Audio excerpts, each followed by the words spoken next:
হাবিব আপনি আমার কাছে যা চাইবেন আমি আজকে আপনাকে দান দিয়ে দেব।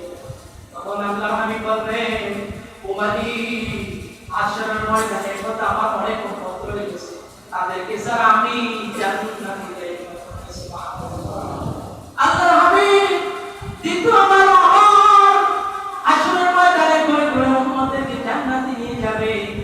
জান্নাত থেকে বাইরে হওয়ার পর আবার যখন হাশরের ময়দানে যাবে তাকানোর সাথে সাথে দেখবে আমার একটা লোক থাকবে।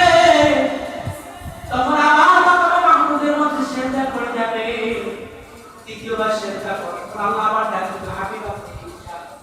বলবে আল্লাহ আমি একবার দুইবার তারপর দেখা যায় আমার উম্মত এখনো কি ইমান